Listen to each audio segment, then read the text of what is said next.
पूज्य बाबा, ये भगवान की प्राप्ति भगवान की इच्छा पर निर्भर है या पुरुषार्थ पर निर्भर है? भगवत प्राप्ति भगवत इच्छा पर निर्भर है कि वो जिसको चाहेंगे मिल जाएंगे, या अपना भी कोई पुरुषार्थ है? भगवान की आज्ञा का पालन करते हुए जो पुरुषार्थ करता है उसी को भगवत प्राप्ति होती है। ये कायरता नहीं कि बैठे भगवान की इच्छा होगी तो भगवान मिल जाएंगे, ऐसे कभी नहीं होगा। देखो जो वर्णन कर रहे हैं महापुरुष, भगवान की आज्ञा का पालन करते हुए भगवत प्राप्ति के लिए बहुत प्रयासशील, जितनी हम में सामर्थ्य है, निश्चित उसको ही भगवत प्राप्ति होती है। जिसका जितना तीव्र पुरुषार्थ होगा उसका उतना ही भगवत कृपा उसके ऊपर उतरेगी। पुरुषार्थ अत्यंत आवश्यक, रात दिन जो लगे हुए। सिद्धि असिद्धि में सम रहना है भगवान की इच्छा की बात है, ये छोड़ दो भगवान पर। फल की सिद्धि असिद्धि में हमारा प्रयास पूरा रहेगा, उसी को भगवत प्राप्ति होगी। सिद्धि असिद्धि में सम रहो, लाभ मिला कि नहीं मिला, फायदा हुआ कि नहीं, इस पर सम रहो, इस पर ध्यान मत दो। तुम पुरुषार्थ करते रहो, प्रयास करते रहो, निश्चित तुम्हें भगवत प्राप्ति हो जाएगी, पक्का। देखो ये पूरे जीवन की यात्रा की बात है, 4 दिन में सुधरने वाले नहीं हैं। विश्वास हमारी बात पर करना, ये कोई छोटे मोटे शत्रु नहीं है, नहीं तो तुम्हारी साधना फिर ढीली हो जाएगी कि 2 साल हो गए, अभी तो हम काम विजयी नहीं हुए, क्रोध विजयी नहीं हुए, अभी हम लोभ विजयी नहीं हुए, मोह विजयी। छोड़ो ये सब बातें, तुम भजन का पुरुषार्थ करो, जैसी स्थिति है वैसे शांत रहो, शांति से ये नष्ट हो जाएंगे। निरंतर भगवान के स्मरण में लगे रहो। भक्तों की ये मान्यता फल पर होती है कि भगवान जैसा चाहे, लेकिन पुरुषार्थ पर नहीं। हमें जो समय, जो दिनचर्या, जो भजन, उस पर हम कायर बन करके नहीं बैठेंगे और जैसा भगवान नहीं। उसके लिए हमें जो गुरुदेव ने आज्ञा करी, जो दिनचर्या, जो भजन, उस पर तत्पर रहेंगे। आप बहुत जोर देते हैं भजन पर, तो भजन किसे कहते हैं? अर्थात हम किसको माने कि भजन हो रहा है? उत्तर, अंतःकरण में निरंतर अपने इष्ट का गाढ़ चिंतन होना भजन कहा जाता है। अंतःकरण शब्द बोला है, यहां से गाढ़ चिंतन होना, निरंतर भजन कहते हैं, जिसे भगवदाकार वृत्ति, उसे भजन कहते हैं। दूसरा भजन का अर्थ है सेव्य को सुख पहुंचाना, सेवा, भज धातु सेवायाम। उपासक 2 ये बातें पकड़े रहता है, उसे भजनानंदी कहते हैं। अंतःकरण से अपने इष्ट का गाढ़ चिंतन, वो रूप का हो, नाम का हो, मंत्र का हो, और शरीर से प्रकट सेवा में प्रतिपल लगे रहना, ये 2 वृत्ति जिसके अंदर है वो भजनानंदी है। सेवा में चाहे वो गृहस्थी की सेवा हो, व्यापार हो, नौकरी हो, किसानी हो, या विरक्ति की सेवा में जो भी सेवाएं हैं, शरीर से प्रतिपल सेव्य को सुख पहुंचाने के लिए सेवा, और हृदय से प्रतिपल आराध्य देव का स्मरण, इसी का नाम भजन है। और यही भजन परमानंद प्रदान करता है, यही भजन महापुरुष बना देता है, यही सेव्य के समान कर देता है। प्रभु सेव्य है, प्रभु के समान कर, ब्रह्मविद ब्रह्मयु भवति। तो भजन क्यों करना चाहिए? अपना कमाते हैं, खाते हैं, जी रहे हैं, क्यों भजन करें? भजन इसलिए करना चाहिए कि हम अवगुणी हैं जन्म जन्मांतर से, अवगुण छोड़ने के लिए।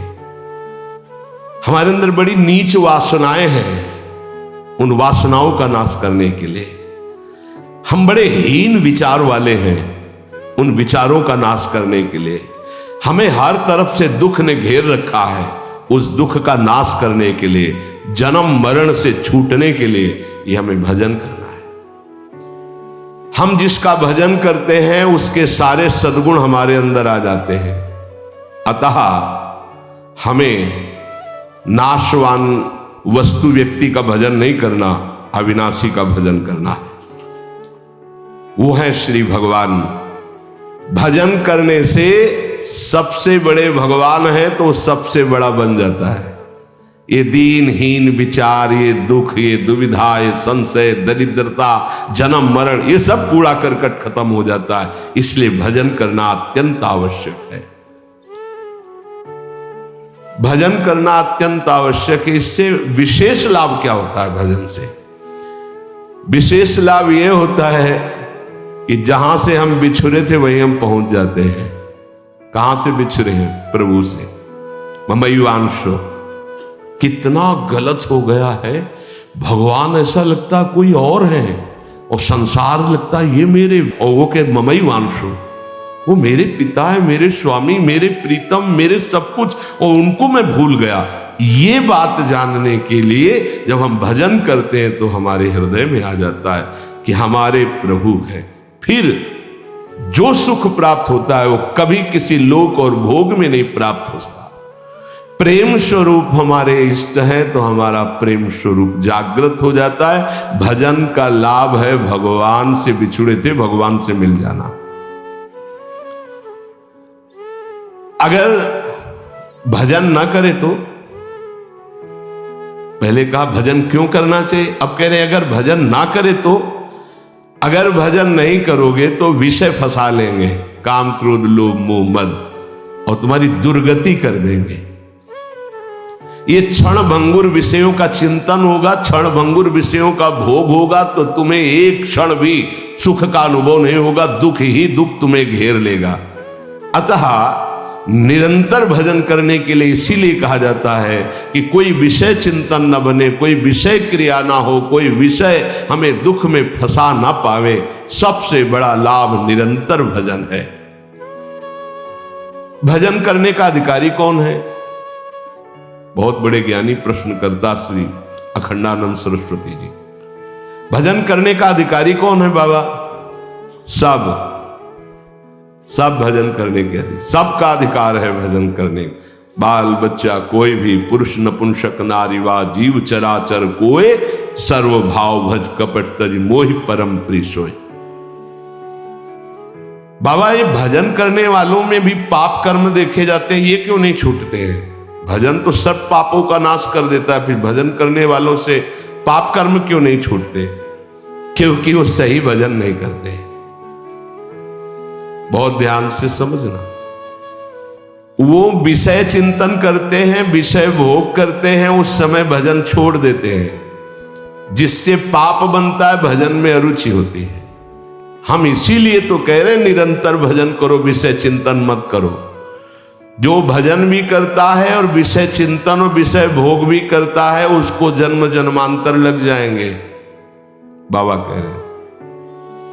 क्योंकि जन्म जन्मांतर इसी से होते चले आ रहे हैं, बार बार विषय चिंतन, बार बार विषय भोग। इसीलिए तो हम कहते हैं भैया एक जन्म का सारा मेहनत समय इस बात में लगा लो कि विषय चिंतन न होने पावे, पाप कर्म न होने पावे, भजन बन जाए।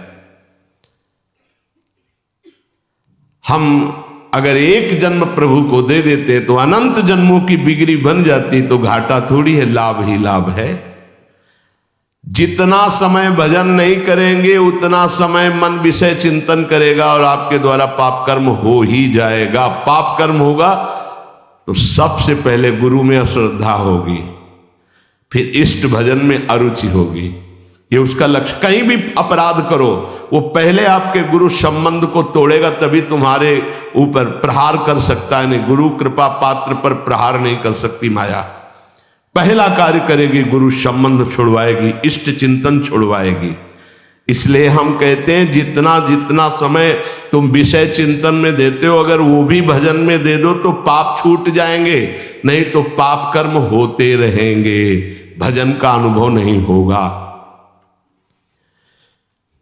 कहा जाता है कि भजन करने वाला एकांत सेवन करे। इसका मतलब क्या होता है? क्योंकि हम जब वृत्ति को एक ईश्वर में, प्रभु में लगाना चाहते हैं, तो यदि हम ज्यादा भजन विरोधी व्यक्तियों का संग करेंगे, व्यवहार करेंगे, खान पान करेंगे, तो हमारी वृत्ति भजन में नहीं लगेगी। हमारा खान पान, हमारा व्यवहार एकांतिक होना चाहिए। कैसा एकांतिक? हम 501 ही प्रभु का नाम जपने वाले पा रहे हैं तो हम अकेले पा रहे हैं, ऐसा समझ लो। और 2 व्यक्ति हैं, एक विषयी है, प्रपंची है, तो मान लो हमारा भारी कुसंग हो रहा है। हम 500 में भी एक हैं और वहां एक में भी हम भारी प्रपंच में फंसे हुए हैं। ये एकांतिक भाषा को समझ लीजिए। हम इतने लोग बैठे हैं इस समय, सब एकांत है। बोलो किसके मन में क्या चल रहा है? एक प्रभु की चर्चा सुन रहे तो हम सबका मन एक ही है। एकांत का मतलब होता है अपने इष्ट के अनुरागियों का ही संग करना, अपने इष्ट में ही प्रीति हो ऐसा खान पान व्यवहार करना। इष्ट विरोधी वृत्ति, इष्ट विरोधी व्यक्ति, इष्ट विरोधी व्यवहार, इसका त्यागी सदैव एकांतिक ही माना जाता है। एकांत में कमरे में पड़ा है, इष्ट विरोधी चिंतन कर रहा है, प्रपंची। एक केवल साथ चल रहा है, वो इष्ट विरोधी व्यवहारी है, प्रपंच। 1000 लोग एक साथ बैठे हुए हैं इष्ट के अनुकूल, वो एक माना जाएगा। वैसे मुख्य बात भजन करने वालों को क्या नहीं करना चाहिए?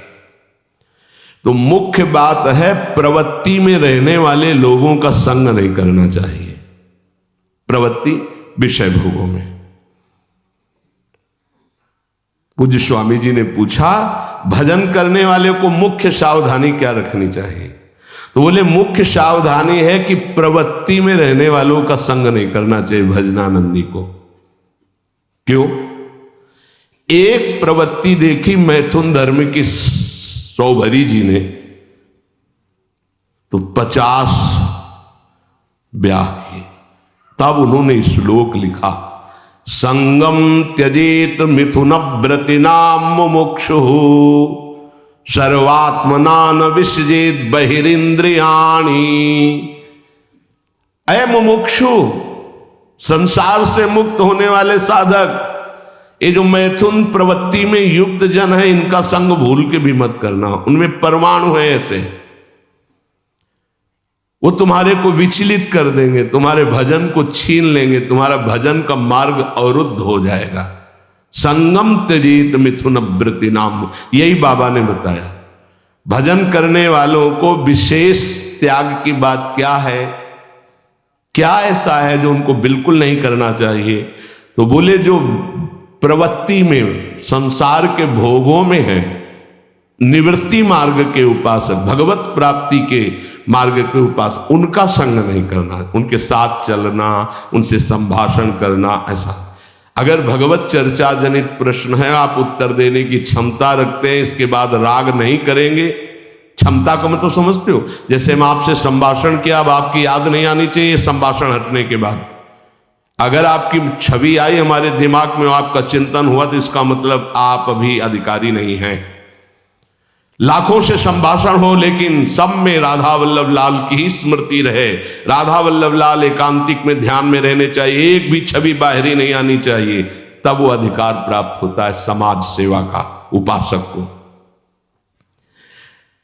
अधिकाधिक भजन में प्रवृत्ति करने वाले को ऐसे संग का त्याग करना चाहिए। बहुत जोरदार का संग होता है प्रपंच का। जैसे संत संग की महिमा है, ऐसे प्रवृत्ति मार्ग के संग की भी महिमा है। सीधे प्रवृत्ति में उतार देते हैं, सीधे प्रवृत्ति में। बहुत सावधान, बहुत सावधान। ये महापुरुष जन ऐसे नहीं बोल रहे, बहुत सावधान। प्रवृत्ति मार्ग के जनों का संग करना सबसे ज्यादा त्याज्य विषय भजन करने वालों को है, ये ध्यान रखें। बहुत तरह से फंसाव हो जाते, बहुत तरह से जलना पड़ता है, जलना पड़ता है। महसूस होता है कि हमने गलत किया, जो हमने स्वीकार किया वो गलत किया, महसूस होता है। पर एक बार स्वीकृति हो गई तो कुछ भी हो, इनका बेड़ा पार होना चाहिए। जिद्दी स्वभाव संतों का होता है, पर महसूस होता है। जब तक वैराग्य की प्रबल भूख न जागृत हो जाए और जब तक भगवत प्राप्ति का दृढ़ लक्ष्य न हो जाए, तब तक संग नहीं करना चाहिए। रंग जो है वही चढ़ेगा जैसा हम करते हैं। महाराज सकाम भक्ति सुनते हैं और निष्काम भक्ति सुनते हैं, तो इसका क्या मतलब है? सकाम भक्ति और निष्काम भक्ति का अंतर क्या है? जो केवल प्रभु को चाहता है उसे निष्काम भक्त कहते हैं, और जो प्रभु से चाहता है उसे सकाम भक्त कहते हैं। सीधी भाषा में बाबा ने, जो केवल प्रभु को चाहता है वो निष्काम भक्त है, जो प्रभु से चाहता है वो सकाम भक्त है, जो केवल गुरुदेव को चाहता है वो निष्काम भक्त है, जो गुरुदेव से चाहता है अपनी अनुकूलता अपने लिए, वो सकामता और निष्कामता में है। ये प्रभु से संबंध सिर्फ प्रभु चाहिए, प्रभु का वैभव, प्रभु से कुछ नहीं, सिर्फ प्रभु से प्रभु चाहिए, आप चाहिए, आप गुरुदेव से सिर्फ गुरुदेव चाहिए। आप अपने स्वरूप में स्थित हैं, आप अपने स्वरूप का बोध करा दीजिए। जो हम आपकी शरण में हुए हैं हम आप में तदात्म हो जाएं, बस आपसे और कुछ नहीं चाहिए। केवल प्रभु से कोई चाहना, प्रभु से प्यार ना होना सकामियों का लक्षण है। प्रभु से कुछ न चाहना, केवल प्रभु से प्यार करना, ये निष्कामियों का लक्षण है। ऐसे बड़े बिरले निष्काम, और महाप्रभु अपने धर्म के लिए तो कहते हैं, सबसे पहले कह रहे सबसो हित निष्कामति, कोई चाह नहीं। सुना है कि पराभक्ति और ज्ञान में कुछ अंतर रहता है या नहीं? आपका क्या विचार है? क्योंकि पराभक्ति और ज्ञान दोनों अलग अलग है, पर है कैसे? तो हम तो नारायण स्वामी के विचार को ही स्वीकार करते हैं। पूज्य बाबा कह रहे हैं पराभक्ति और ज्ञान में तनिको नाही भेद, नारायण मुख्य प्रेम है, कहे संत अरु वेद। जब पराभक्ति को उपासक प्राप्त होता है तो उसमें शुद्ध ब्रह्म बोध भी रहता है और भगवत प्रेम भी रहता है। ये बड़े आश्चर्य की बात है। गीता जी में तो संकेत रूप में बोध को ही प्रधान कहा। ब्रह्मभूता प्रसन्नात्मा न शोचति न कांक्षति, समा सर्वेषु भूतेषु मद भक्तिम लभते पराम। मेरी पराभक्ति का परम लाभ क्या हुआ कि ब्रह्मभूत हो गया। और बाबा नारायण स्वामी के दोहे से कह रहे कि पराभक्ति में एक चमत्कार विशेष ये होता है कि उसे ब्रह्मबोध भी हो जाता है, आत्मस्वरूप का बोध भी, और भगवत प्रेम भी हो जाता है। पराभक्ति और ज्ञान में तनको नाही भेद, पर इतना है कि इसमें मुख्य प्रेम भगवदाकार भी रहता, स्वरूप बोध भी हो जाता है, जो पराभक्ति को प्राप्त हो जाता है। भगवत प्राप्ति के अनेक मार्ग हैं। एक पुरुष के द्वारा कई मार्गों में नहीं चला जा सकता, इसलिए साधक एक मार्ग का चयन कर ले और अपने गुरु प्रदत्त भजन भक्ति का विस्तार करे, आगे बढ़ाता चला जाए। इतना जरूर ध्यान में रहे कि भक्ति में विषय सुख नहीं है। अगर विषय सुख की आकांक्षा करेगा तो भक्ति अंतर्ध्यान हो जाएगी। ऐसा मान ले कि हमारे भाग्य में नहीं है, मान लो ना, पर बड़े भाग्य हैं, कोई भाग्यहीन थोड़ी हो।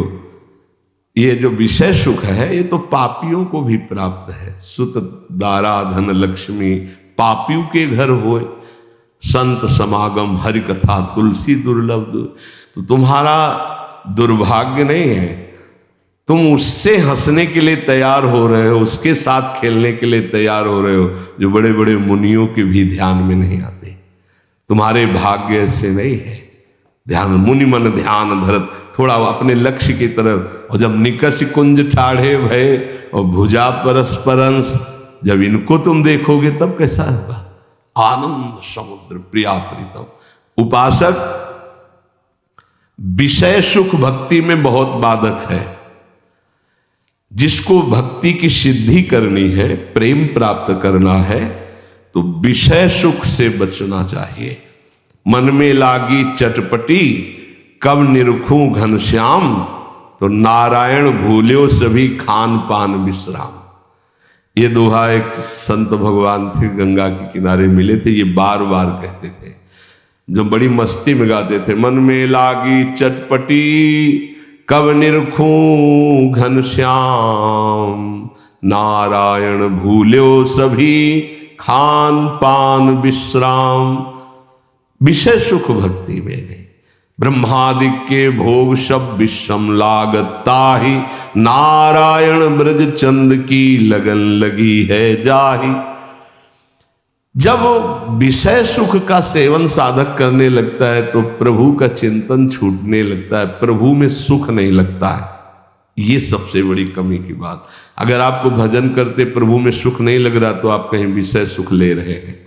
ध्यान दीजिए, जब प्रभु के चिंतन करते करते आपके आंसू निकलने लगे, रोमांच होने लगे, अब सुख आया है। इसलिए कुछ समय तक ये झूठे विषय सुख से बचो। कुछ अच्छा नहीं लगता। सच्ची भगवान वो सब संयोग प्रदान करते हैं, खान पान विश्राम सब, कुछ अच्छा नहीं लगता। जो मन प्रभु के चरणारविंद का आशिक हो जाता, कुछ अच्छा नहीं, कोई उसे अच्छा ही नहीं लगता। सच्ची मानिए, कुछ अच्छा नहीं लगता। सब कुछ है पर कुछ अच्छा नहीं लगता। क्यों? क्योंकि जो वास्तविक अच्छा लग रहा था सब में, वो अनंत ब्रह्मांडों का अच्छा लगने वाला अब अच्छा लगने लगा है, इसलिए अच्छा नहीं लगता। अगर किसी का शरीर अच्छा लग रहा है तो कृष्ण है इसलिए अच्छा लग रहा है, वो अंतर ध्यान हो जाए तो कहां अच्छा लगेगा। किसी वस्तु में आकर्षण है तो कृष्ण का है, और अब सीधे कृष्ण का आकर्षण हो गया तो अब कैसे अच्छा लगेगा। इसलिए विषय सुख का त्याग करते हुए, विषयी पुरुषों के संग का त्याग करते हुए, हृदय से निरंतर इष्ट चिंतन और शरीर से अपने कर्तव्य कर्म रूपी सेवा, इसी से भगवत प्राप्ति, इसी से प्रेम प्राप्ति, इसी से तत्व बोध हो जाता है।